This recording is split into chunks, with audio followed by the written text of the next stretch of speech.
llamaron un contraataque, pero fue un caos. En el tercer día de la invasión, el 8 de junio, las líneas alemanas estaban asfixiadas bajo el peso de la superioridad aérea aliada.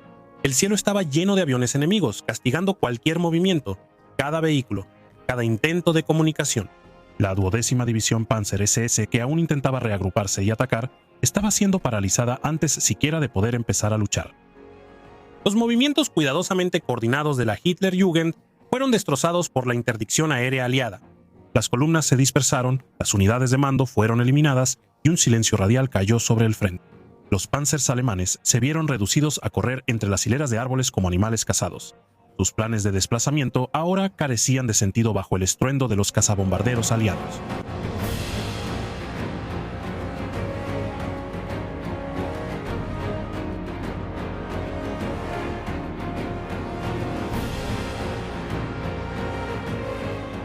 Mientras las unidades canadienses y británicas consolidaban sus avances del día D, los alemanes se apresuraban a reaccionar, pero ni siquiera el alto mando comprendía realmente lo que estaba sucediendo. Los ataques de la resistencia habían inutilizado las líneas telefónicas, los comandantes de cuerpo de ejército estaban incomunicados, los informes al grupo de ejército B estaban llenos de errores, afirmando ataques que no habían ocurrido y movimientos que aún estaban a horas o días de suceder. La realidad en el terreno era brutal y confusa. Las divisiones de élite de Hitler estaban siendo lanzadas a la acción sin coordinación, mapas precisos o siquiera combustible adecuado.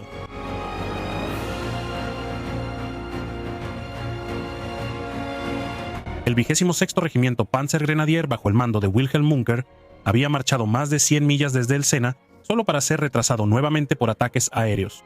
Sus tanques Panther asignados seguían sin combustible. El plan de asalto, un ataque al amanecer para tomar las aldeas de Norri y Puto, ya se estaba desmoronando antes de que se disparara el primer tiro.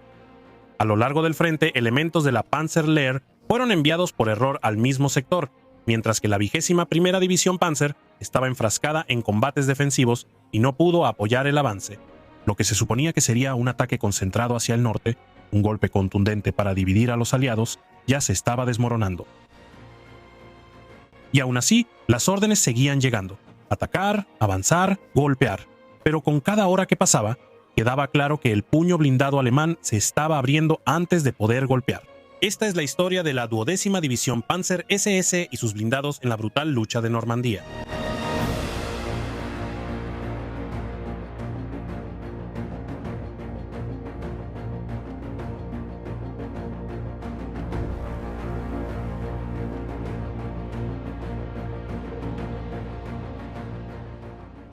La historia en Normandía realmente comienza a principios de 1943, cuando altos funcionarios de las Waffen-SS y de las Juventudes Hitlerianas empezaron a trazar planes para una formación completamente nueva, una división de combate formada por las filas jóvenes y fanáticas de la Hitlerjugend.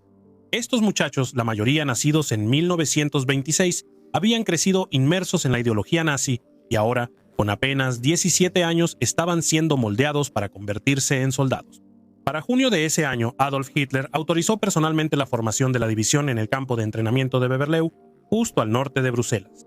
Para darle a la división un núcleo veterano, oficiales y suboficiales experimentados de la élite Primera División, Panzer SS Leibstandarte, fueron reasignados para entrenar y comandar a los nuevos reclutas. Algunos oficiales incluso habían sido miembros de las Juventudes Hitlerianas en años anteriores, haciendo de su regreso un momento que cerraba el círculo. La estructura de la división seguía el modelo Panzergrenadier, construida bajo el paraguas del cuerpo Panzer LSSIH.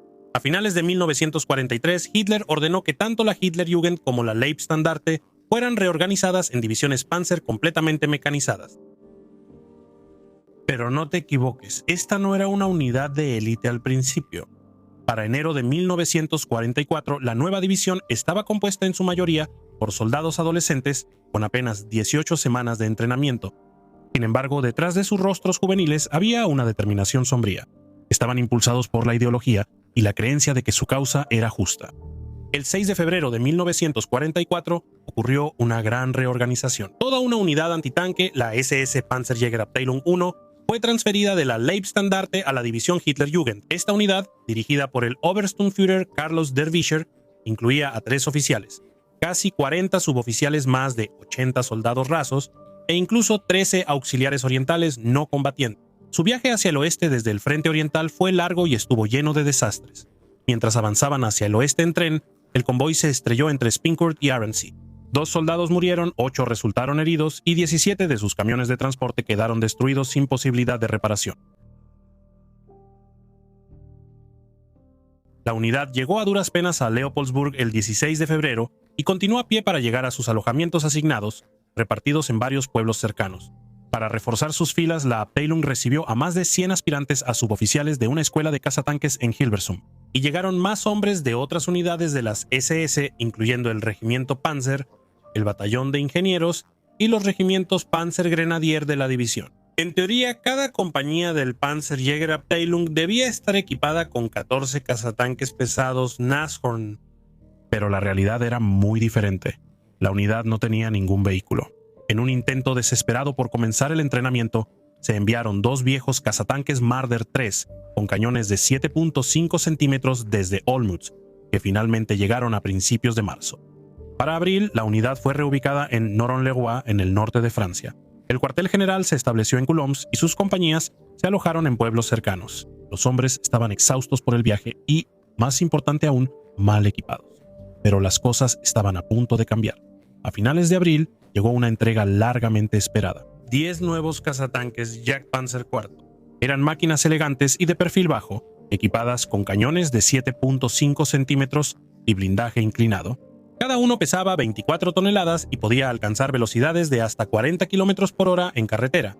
Sus manteletes de cañón de 80 milímetros de grosor y el blindaje inclinado les daban una combinación letal de movilidad y supervivencia.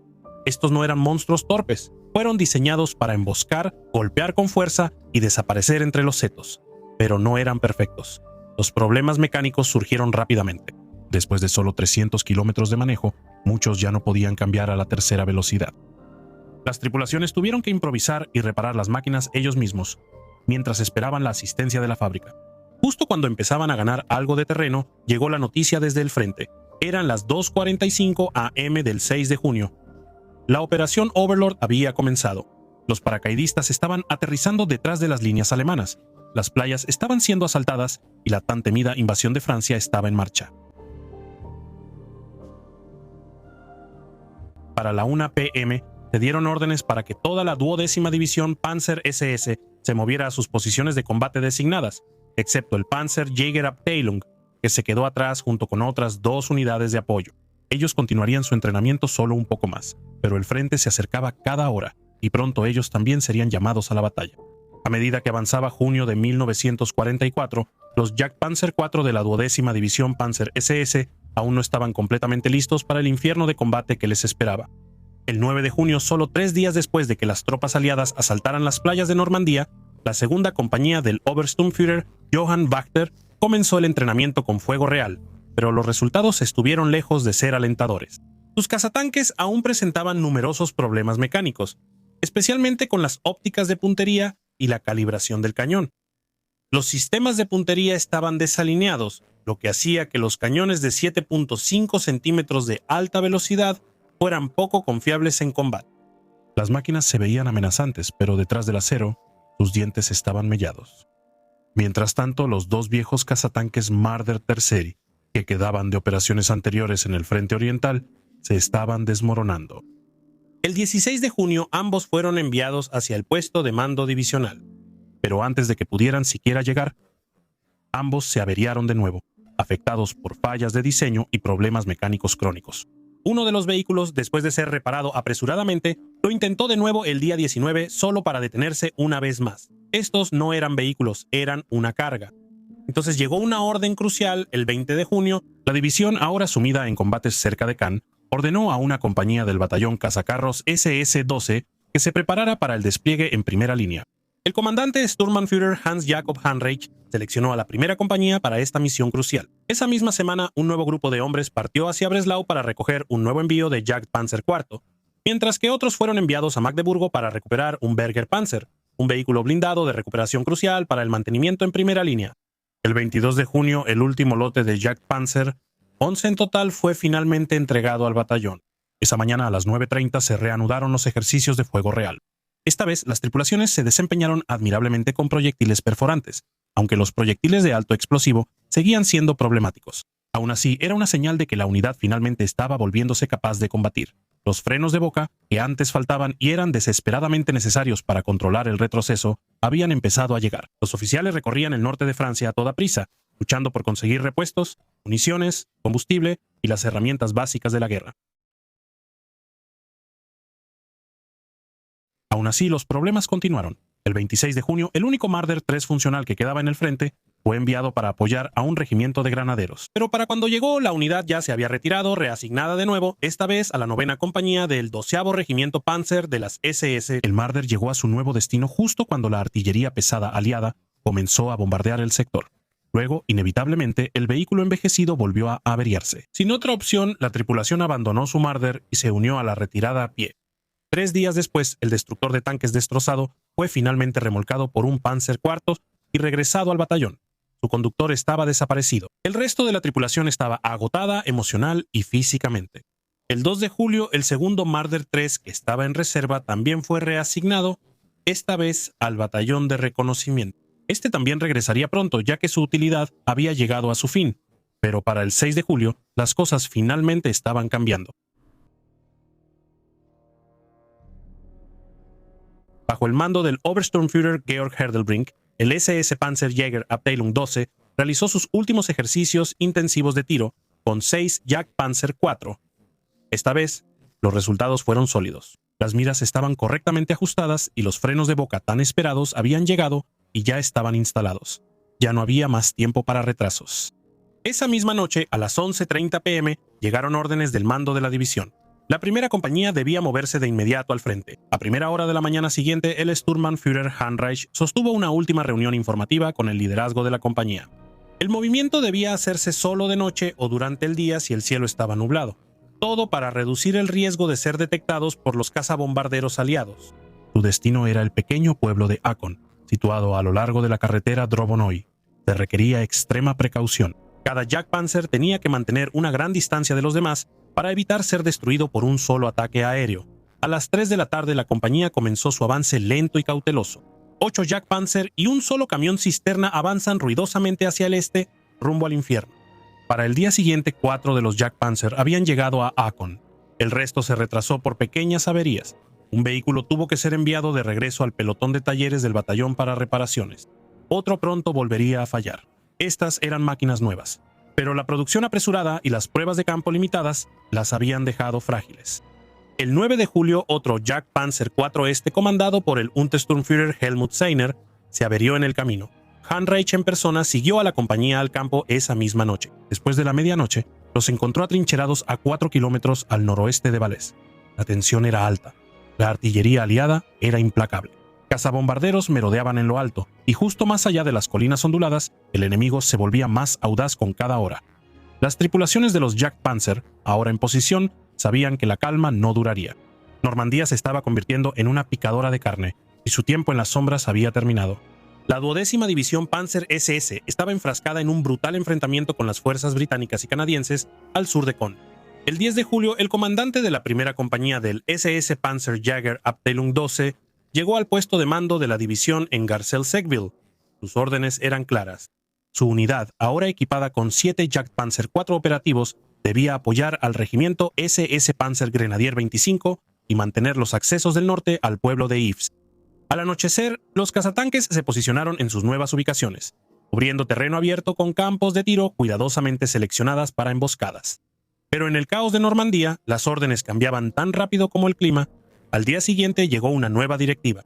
La compañía debía abandonar sus posiciones y reubicarse en Conteville.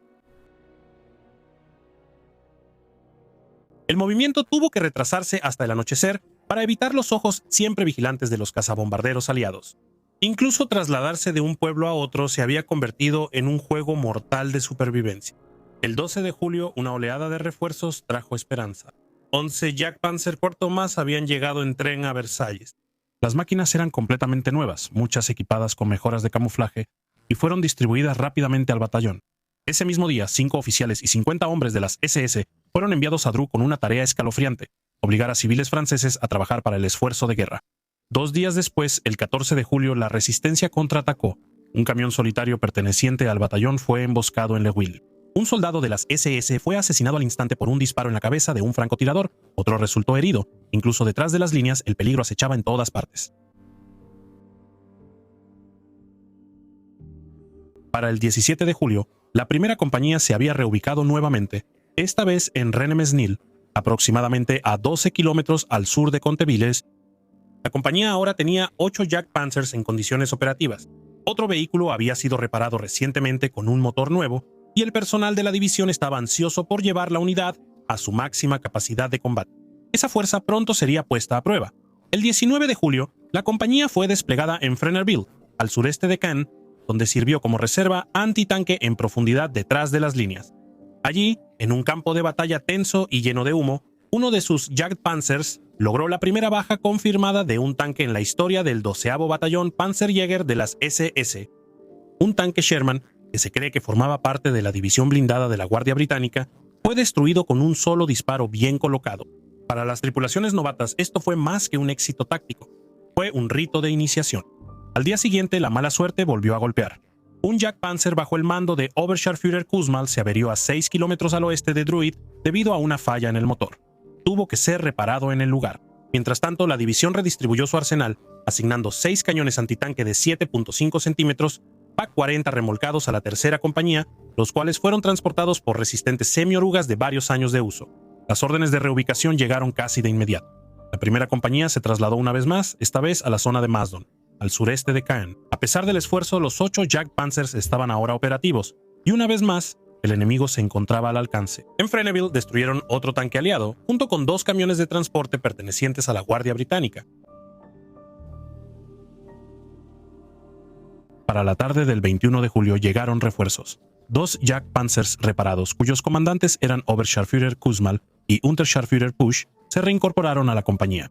El día 22 se registró un momento crucial en el diario de guerra del batallón. Se habían redactado órdenes oficiales de reorganización.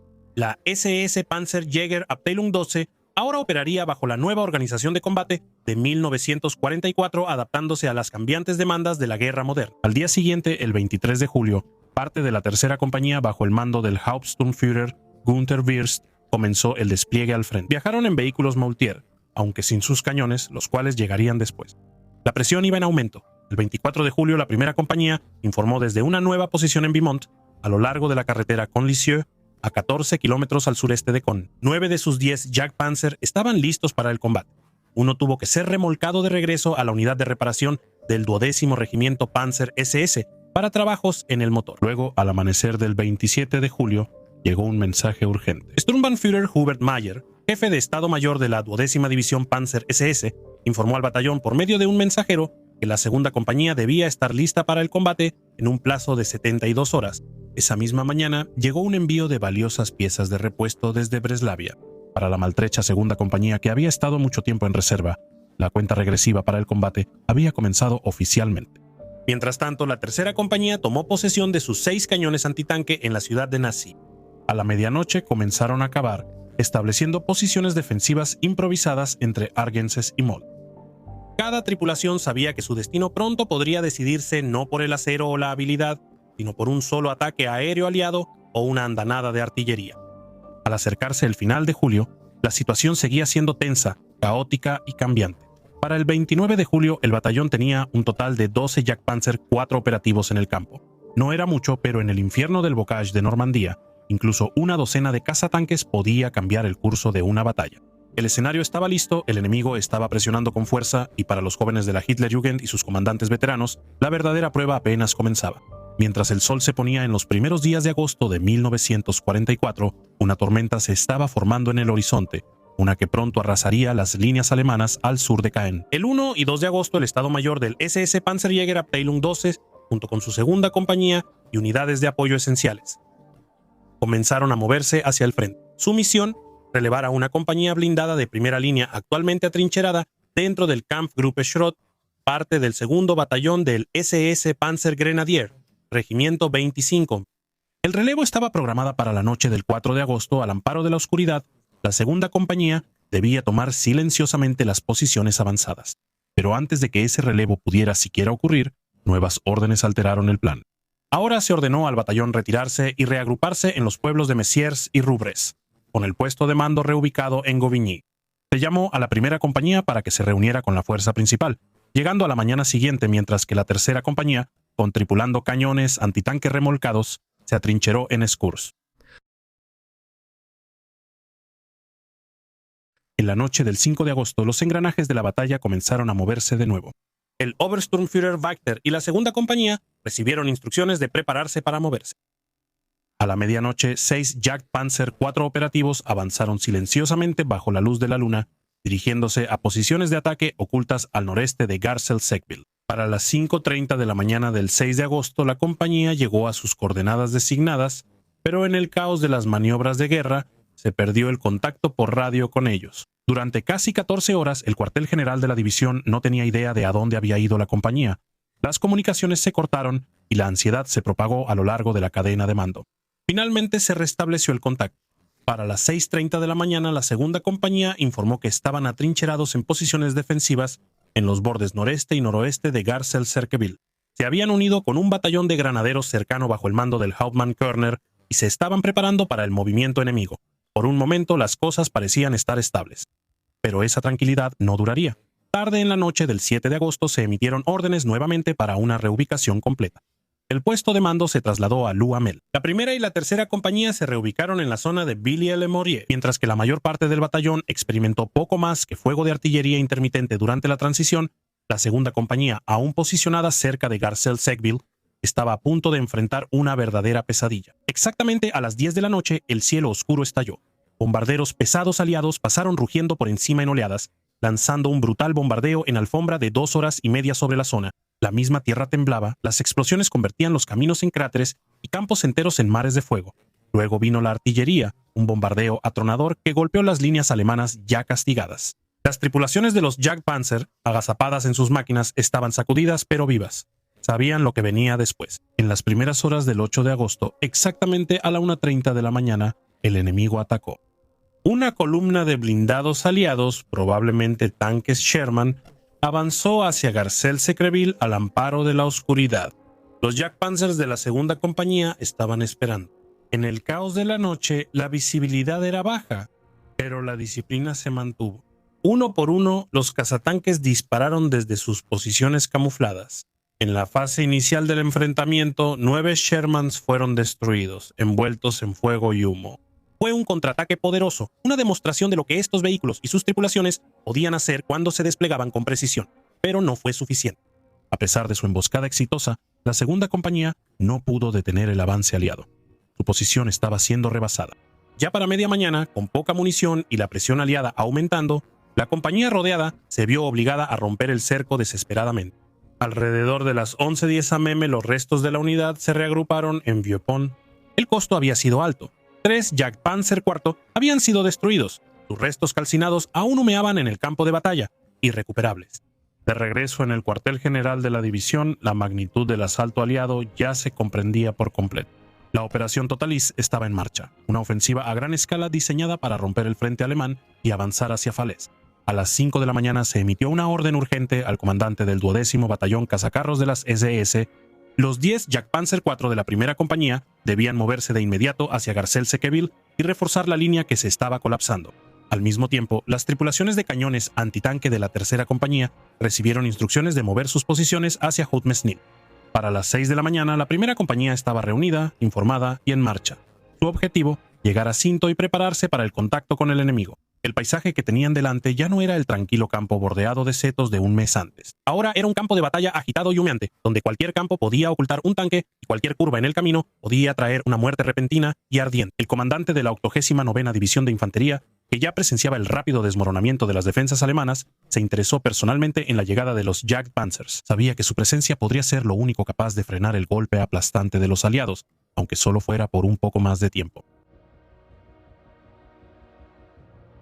Para las primeras horas del 8 de agosto, la situación al sur de Caen se había vuelto crítica. Los aliados avanzaban con una fuerza abrumadora, y la 12ª División Panzer de las SS luchaba por mantener la línea.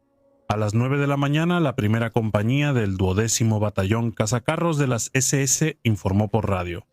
Habían llegado a su sector asignado. Los Jagdpanzer IV habían tomado posiciones defensivas justo afuera de Sinto, cubriendo el camino desde el cruce hasta la posición estratégica en la colina 103. Sus cañones estaban listos, los motores estaban en ralentí entre los setos. La siguiente fase estaba a punto de comenzar.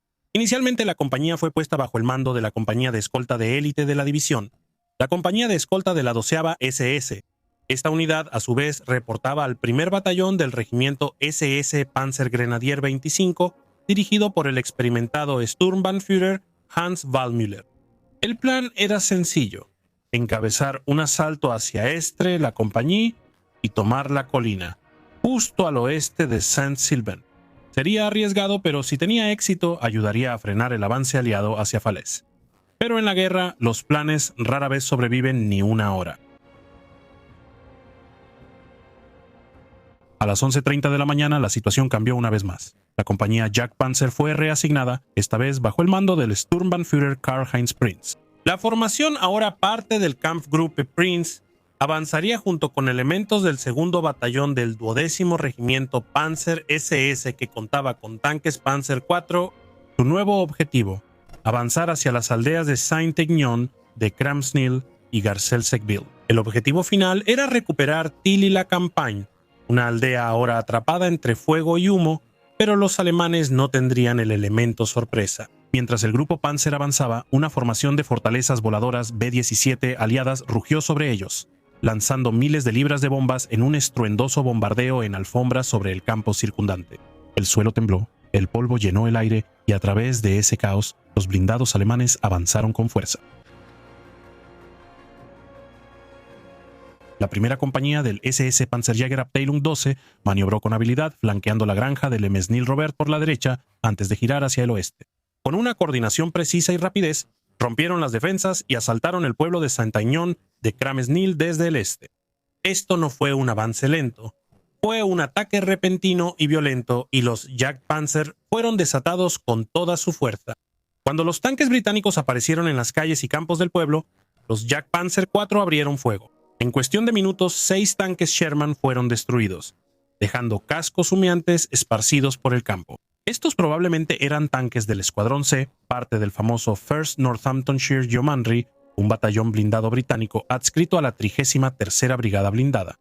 La unidad británica estaba tambaleándose. Según su diario de guerra, el costo del día fue abrumador: 20 vehículos blindados de combate perdidos y 63 hombres muertos, heridos o desaparecidos. Incluso su comandante de batallón había resultado herido en los combates.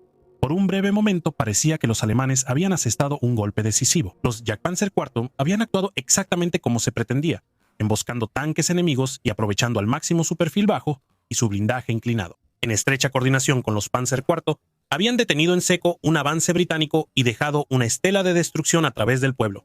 Pero esto no era un punto de inflexión, solo una demora. Los cielos seguían perteneciendo a los aliados. Sus cañones de artillería no dejaban de bombardear y más tanques venían en camino. Aún así, para los hombres de la primera compañía, este día sería recordado. En el humo y el estruendo de Normandía, se mantuvieron firmes y asestaron un golpe devastador a una de las mejores unidades blindadas de Gran Bretaña. El 8 de agosto de 1944 sería recordado como uno de los días más dramáticos y debatidos de toda la campaña de Normandía. Comenzó con una ausencia silenciosa. El Hauptsturmführer Michael Wittmann, el comandante de tanques más famoso de las Waffen-SS, no salió con su unidad esa mañana. Su tanque personal Tiger, uno número 205, estaba en reparación. Sin embargo, el campo de batalla no esperaba a nadie. En su lugar se enviaron varios otros Tiger del Schwer SS Panzerabteilung 101, en su mayoría de la tercera compañía, bajo el mando del Hauptsturmführer Franz Houbrich. Estos Tiger fueron enviados para apoyar al Sturmbannführer Karl-Heinz Prinz y al segundo batallón del 12º Regimiento Panzer SS. No fue una orden de Wittmann, pero no importaba. Las ruedas de la guerra giraban rápido y ni siquiera los íconos podían detenerlas. Se dice que Wittmann estaba furioso.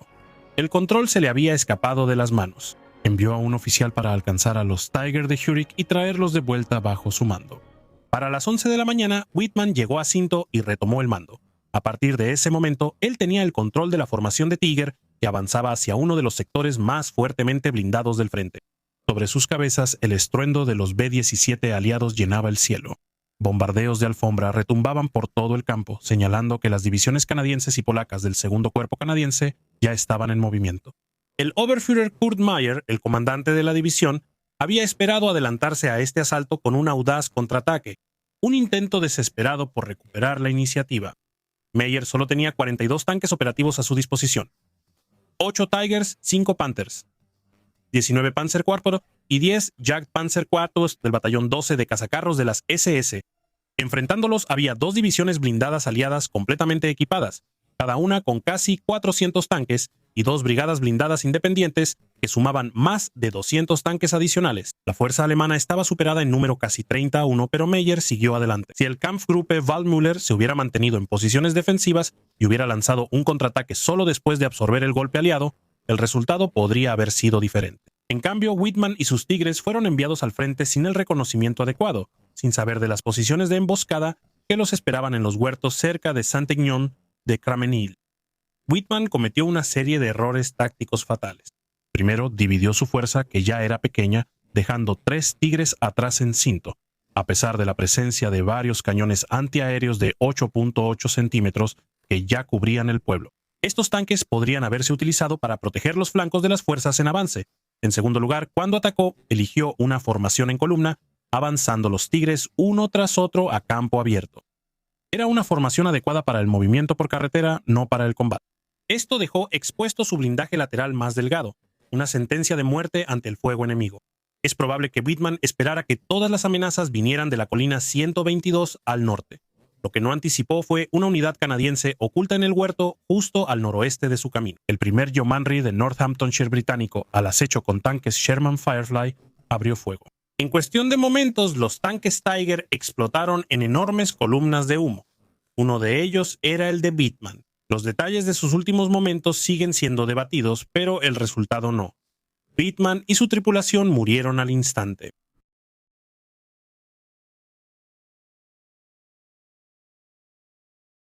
El Tiger, que alguna vez aterrorizó a los blindados soviéticos en el frente oriental, ahora ardía en un campo francés, su legado silenciado en segundos. Cuando el polvo se disipó, los sobrevivientes del SS Panzerjäger Abteilung 12 se retiraron.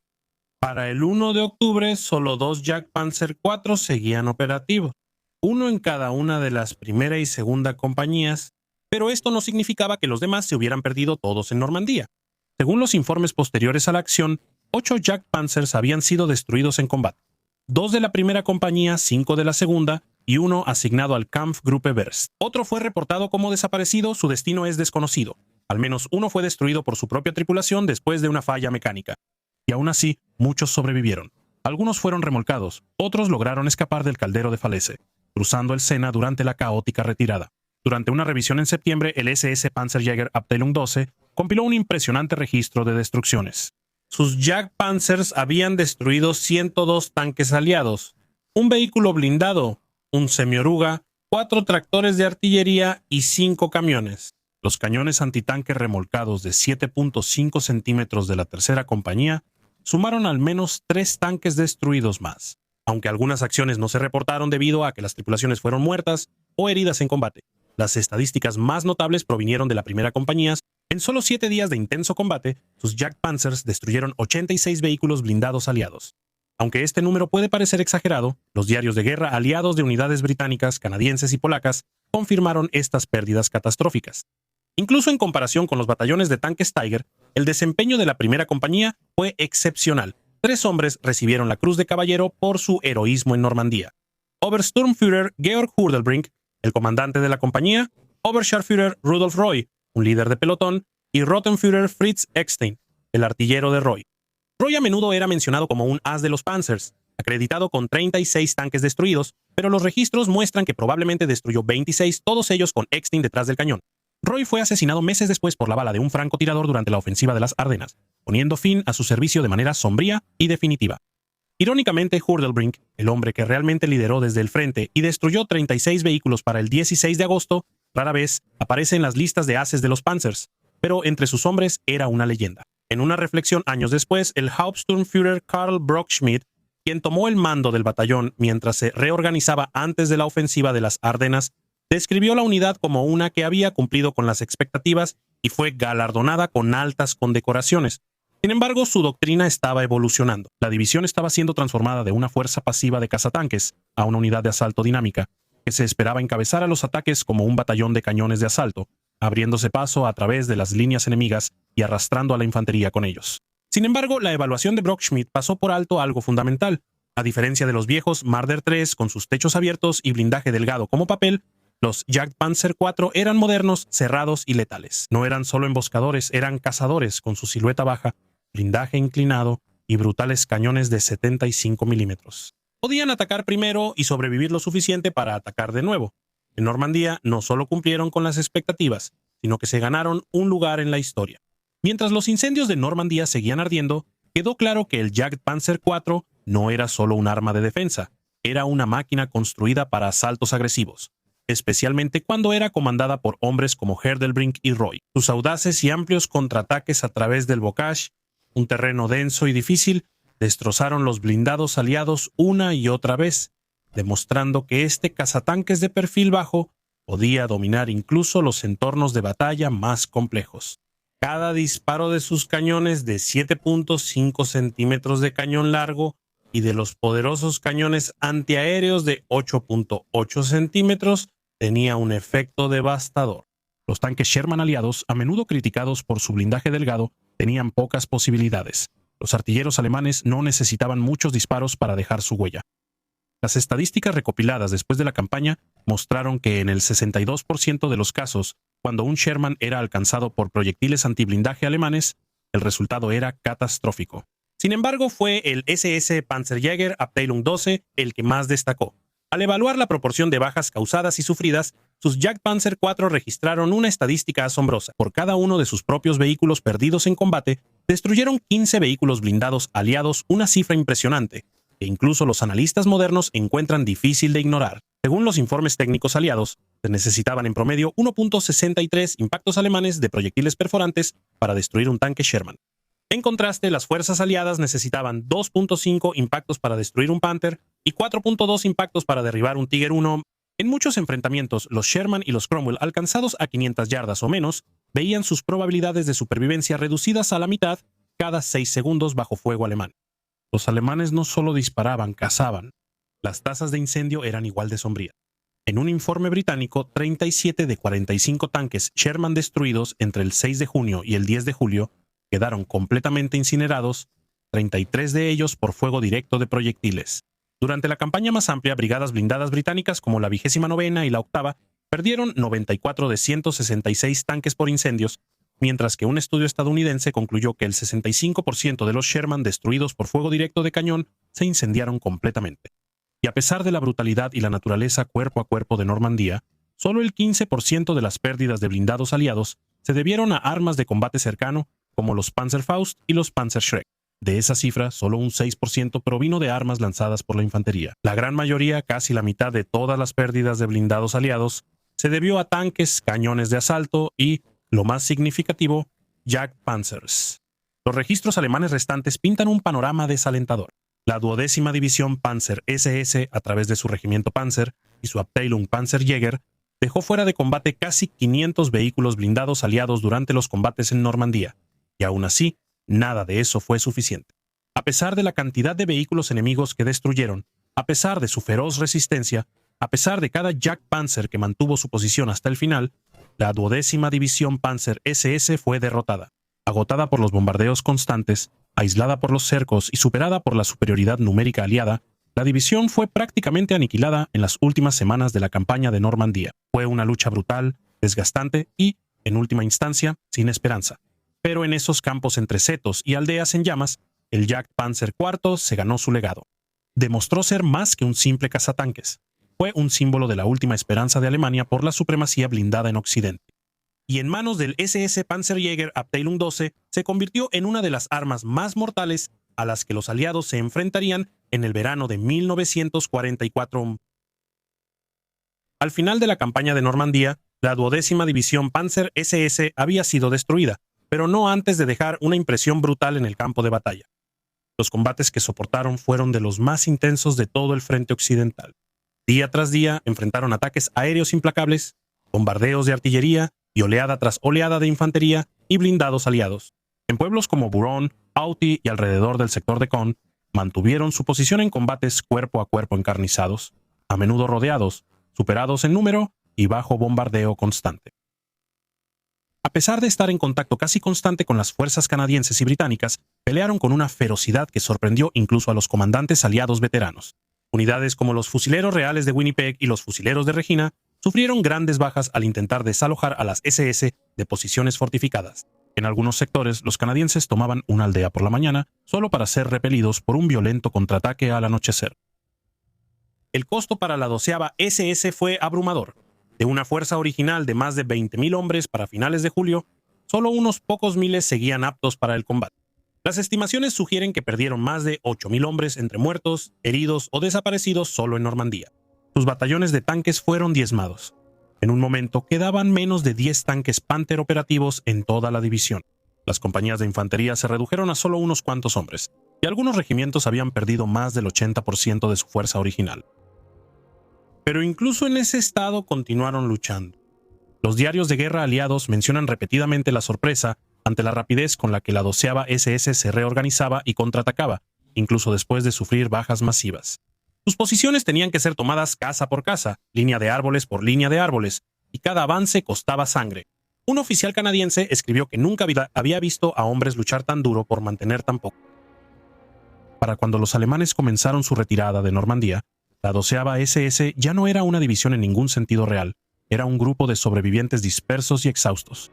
Pero su resistencia había retrasado el avance aliado durante semanas, desgastado a las fuerzas atacantes y convertido los campos de Normandía en un terreno mortal. Los aliados pudieron haber ganado el terreno, pero pagaron caro cada centímetro arrebatado a la 12ª SS.